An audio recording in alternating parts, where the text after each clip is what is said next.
Dear students, now the part 3 in the video, the chapter is the IPC.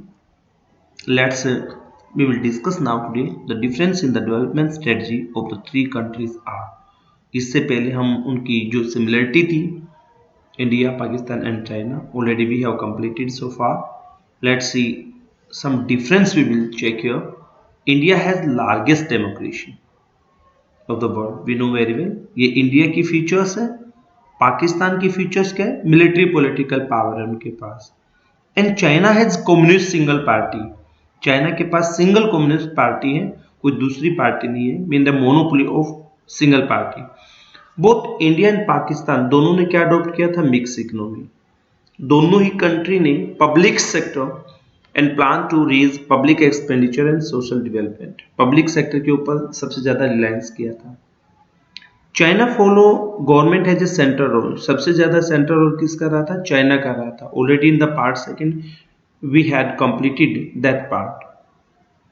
Now the chapter aim, this is the main point here. The chapter aim to study comparatively the development in these countries. कि जितनी भी देश हैं, एक देश दूसरे से कैसे कंपेयर करता है, कैसे डिफरेंट है.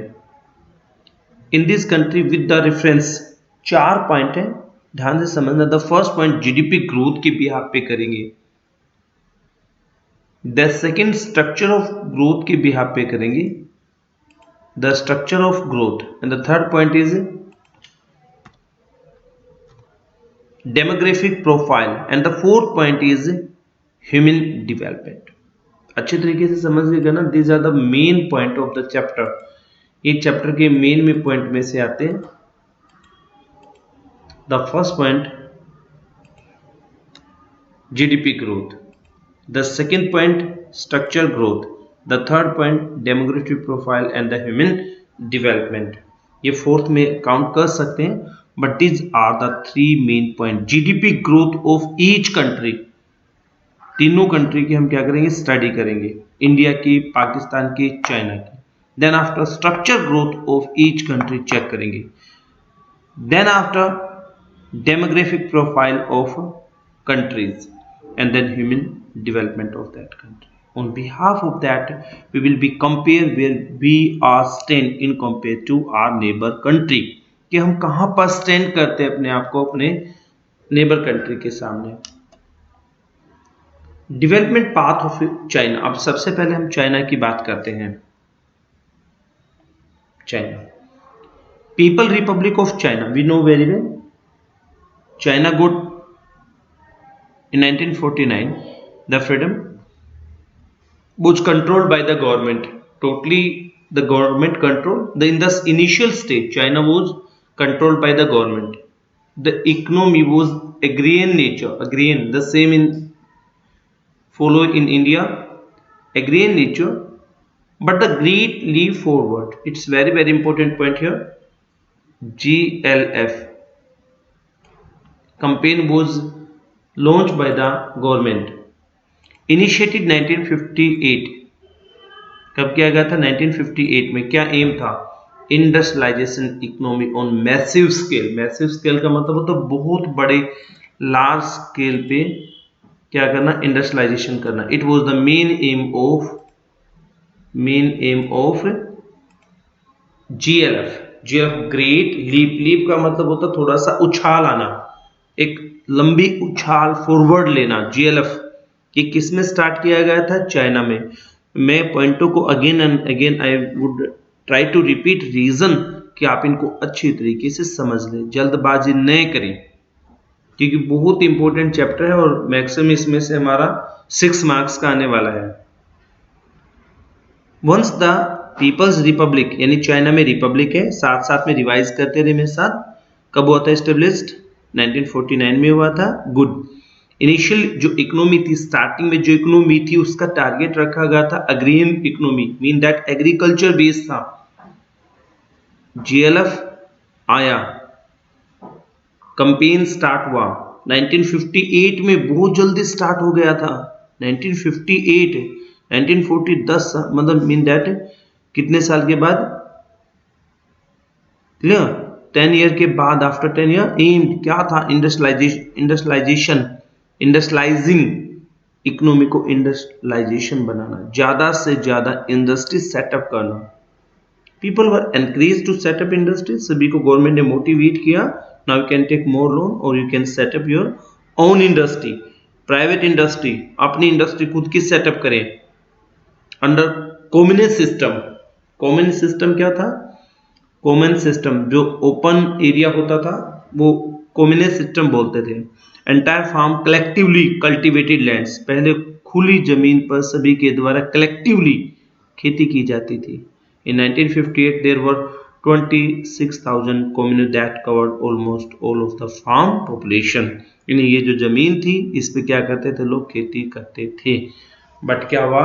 अचानक, ये था एक पॉजिटिव पॉइंट और एक बेनिफिट पॉइंट कि भाई डेवलपमेंट पाथ ऑफ चाइना ने कैसे स्टार्ट किया। पाथ, हम पाथ की बात कर रहे हैं यहाँ पे कि उनका जो पाथ था वो किस तरीके से रहा कि उनकी आज़ादी हुई, जेएलएफ आया और जेएलएफ ने इंडस्ट्रियलाइजेशन को सेटअप किया, पीपल को एंकरेज किया और जो खुला एरिया था वहां पर लोगों को ज्यादा से ज्यादा क्या दी? नसीहत दी और that provide loan, you can set up your own industry, ताकि आप अपने वहां पे अपनी खुद की इंडस्ट्री सेटअप कर सकें। बट जेएलएफ जब लेके आया गया तो जेएलएफ के साथ एक बड़ी प्रॉब्लम हुई। However, JLF campaign was faced with problem of severe drought। क्या आ गया? ड्रोट आ गया। जेएलएफ कैंपेन चल रहा था, इंडस्ट्री लग रही थी, अचानक क्या हुआ? Drought that killed about 30 million people. 30 million people मारे गए। विड्रॉल ऑफ रशियन प्रोफेशनल्स, जो पहले who had already been sent to China to help in the industrialisation process. समझने की कोशिश करना कि चाइना की हेल्प करने के लिए रशिया ने अपने जो प्रोफेशनल थे, आईटी प्रोफेशनल थे या इंफ्रास्ट्रक्चर प्रोफेशनल थे, जो इंडस्ट्री में मतलब माहिर थे, उनको भेजा गया था। अचानक क्या होगा? ड्रोट आ गया। ड्रोट आने की वजह से क्या होगा? 30 मिलियन पीपल मारे गए और जो रशियन पीपल जो आए थे, प्रोफेशनल थे, जो यहाँ पर इंडस्ट्री को सेटअप करने के लिए आए हुए थे, वो भी क्या हो गए? विड्रो, उनको भी जाना पड़ा। Who had earlier been sent to China by their home country when the Russia had conflict with China। China और रशिया के साथ आपस में क्या हुआ? कन्फ्लिक्ट स्टार्ट हो गया। It was the drawback of the JLF campaign.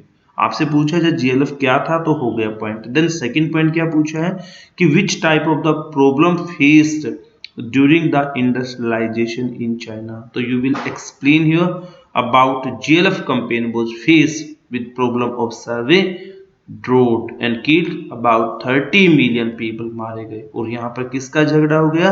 Russia का और चाइना का। और रशिया ने अपने जितने भी प्रोफेशनल जो इंडस्ट्री को सेटअप करने के लिए भेजे थे उनको वापस से बुला लिया गया।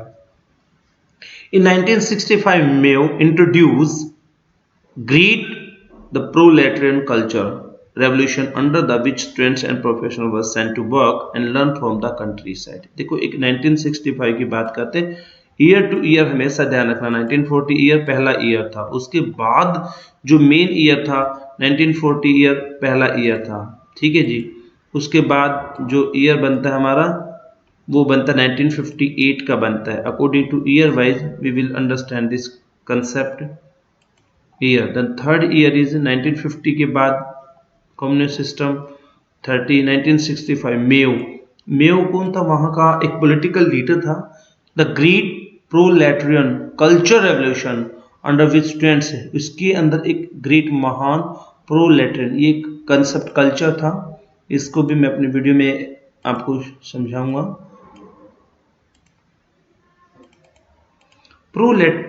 Proletarian cultural revolution under which students and professionals were sent to work and learn from the countryside। विदेशों में भेजे गए थे कि जाइए कि कुछ न कुछ किसी प्रकार की स्टडी कीजिए और किसके ऊपर? स्किल के ऊपर। It was the great proletarian culture revolution under which students and professionals were sent to work. काम पर उनको भेजा गया था कुछ सीखने के लिए देश से बाहर, कंट्री साइड। तो एक बार आप यहाँ तक वीडियो चेक कीजिए। मैं पार्ट इन पार्ट में वीडियो आपको भेजना पसंद करूँगा ताकि एक वीडियो को देखने के बाद आप बोर ना हो और इनको समझे स्टार्टिंग से। अगर मैं थोड़ा रिवाइज करने की कोशिश करूँ तो आज जो मैंने टॉपिक अभी आपको बताया सिर्फ इतना बताया है, डेवलपमेंट पाथ ऑफ चाइना, कि चाइना के ही ऊपर आप स्टडी कीजिए कि चाइना 1949 आजाद हुआ, 58 में इसने जेएलएफ कैंपेन को स्टार्ट किया बड़े मैसिव स्केल पे। आप बता सकते हैं कि which problem faced by JLF campaign, तो you can write about here the Russian and drought. आप किसके बारे में लिखेंगे? ड्रोट के बारे में बताएंगे यहाँ पे। और ड्रोट के बारे में मैक्सिमम क्या था हमारा, ये विड्रॉ ऑफ रशियन प्रोफेशन का झगड़ा हो गया था, आपस में कॉन्फ्लिक्ट हो गया था, जिसकी वजह से रशिया ने अपने जितने भी प्रोफेशन थे सभी को बुला लिया। फिर बात करते हैं हम इकोनॉमिक रिफॉर्म की चाइना की में, लेकिन in the next video. Thank you and bye bye.